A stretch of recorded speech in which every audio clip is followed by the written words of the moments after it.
Hello. അപ്പോൾ പതിവില്ലാതെ തന്നെ ഇന്ന് കുറച്ച് നേരത്തെ എണീറ്റിട്ട് കുളിയും നനയൊക്കെ കഴിഞ്ഞിട്ടുണ്ട് കേട്ടോ. വേറൊന്നും കൊണ്ടല്ല, കുറച്ച് നന്നാവാമെന്ന് തീരുമാനിച്ചു. അതുകൊണ്ടാണ്. എൻ്റെ വീഡിയോ കാണുന്നവർക്ക് നല്ലോണം അറിയാം കേട്ടോ ഞാനും ഇഡ്ഡലിയും തമ്മിലുള്ള സ്നേഹബന്ധം. അപ്പോൾ എന്തായാലും ഞാൻ ഇന്നും പതിവ് തെറ്റിക്കാതെ തന്നെ ഇഡ്ഡലിയാണ് ഉണ്ടാക്കിയത്. അതിൻ്റെ കൂടെ കഴിക്കാനായിട്ട് തക്കാളി ചട്നിയും അതേപോലെ തന്നെ കുറച്ച് മുട്ടയും കൂടി വേവിച്ചിട്ടുണ്ട്.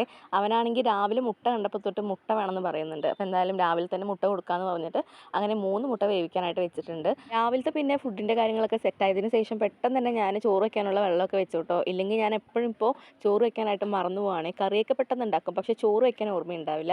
ഇന്ന് പിന്നെ ഓർമ്മയോടെ ആദ്യം ചോറ് വെക്കാമെന്ന് പറഞ്ഞിട്ട് ചോറ് വെക്കുന്ന പരിപാടിയൊക്കെ സെറ്റാക്കിയിട്ട് കുട്ടിക്ക് ഫുഡ് കഴിപ്പിക്കാനായിട്ട് അവനെ കൊണ്ട് എത്തിയതാണ് കേട്ടോ. അവസാനം ഞാൻ അവിടെ അരി വെച്ച കാര്യം മറന്നിട്ടുണ്ട്. പെട്ടെന്നൊരു ബോധം വന്നിട്ട് ഓടി വന്നതാണ് കേട്ടോ. വന്ന് നോക്കുമ്പോൾ പിന്നെ എന്തായാലും സംഭവം കയ്യിൽ നിന്ന് പോയിട്ടുണ്ട് കേട്ടോ. അത് കഞ്ഞിയായിട്ടുണ്ട്. അപ്പോൾ ചോറ് മാറി കഞ്ഞിയായി. അപ്പോൾ എന്തായാലും സാമ്പാർ വെക്കാനായിരുന്നു ഞാൻ പ്ലാൻ ഇട്ടത്. അപ്പോൾ ആ ഒരു പ്ലാൻ ഒഴിവാക്കിയിട്ട് രസം വെക്കാമെന്നായിരുന്നു പിന്നെ പ്ലാൻ ഇട്ടു കേട്ടോ. ഇതിൻ്റെ കൂടെ കുറച്ച് ഉപ്പേരി വെക്കാമെന്ന് പറഞ്ഞിട്ട് ഇതിൻ്റെ പേര് അവരൊക്കെയാണോ തുവരയ്ക്കാണോ എന്ന് എനിക്ക് എപ്പോഴും മാറിപ്പോവും. അപ്പോൾ എന്തായാലും ആ ഒരു കായ് വെച്ചിട്ട് ഉപ്പേരിക്കൊക്കെ കട്ട് ചെയ്തിട്ട് മാറ്റി വെച്ചു. അതിൻ്റെ ഗ്യാപ്പിൽ തന്നെ പെട്ടെന്ന് ഉണ്ടാക്കാൻ പറ്റുന്ന പോലത്തെ ഒരു രസത്തിൻ്റെ റെസിപ്പിയാണ് കേട്ടോ. അപ്പോൾ എന്തായാലും മിക്സിയിലൊക്കെ പെട്ടെന്ന് എല്ലാം അടിച്ചിട്ട് അങ്ങനെ രസവും സെറ്റാക്കിയിട്ട് അതൊന്ന് മാറ്റി വെച്ചു. അതിൻ്റെ കൂടെ തന്നെ കുറച്ച് മുട്ടയും കൂടി വേവിക്കാനായിട്ട് വെച്ചിട്ടുണ്ടായിരുന്നേ. പിന്നെ രസം വെച്ച് കഴിഞ്ഞതും കൈയോടെ തന്നെ ഉപ്പേരിയും അങ്ങനെ താളിച്ചിട്ടുണ്ടായിരുന്നു. ഇന്ന് ഉപ്പേരിക്ക് ഇടാനായിട്ട് തേങ്ങയൊന്നും ഇല്ല കേട്ടോ. തേങ്ങ കുറച്ച് ഉണ്ടായിരുന്നത് ഞാൻ ഇന്നലെ തന്നെ എടുത്ത് യൂസ് ആക്കിയിട്ടുണ്ടായിരുന്നു. അപ്പോൾ അതുകൊണ്ട് ഇന്ന് തേങ്ങ വാങ്ങാനും മറന്നുപോയി. അങ്ങനെ എല്ലാം റെഡിയാക്കി ഫുഡൊക്കെ കഴിച്ച് കഴിഞ്ഞിട്ട് ആൾ പോയി കിടന്നുറങ്ങി കേട്ടോ. കളിച്ച് കളിച്ച് എന്തായാലും അവൻ ഉറങ്ങിയിട്ടുണ്ട്. അപ്പോൾ എന്തായാലും ഇന്നത്തെ വീഡിയോ ഇത്രയേ ഉള്ളൂ കേട്ടോ. പുതിയൊരു വീഡിയോ ആയിട്ട് കാണാം.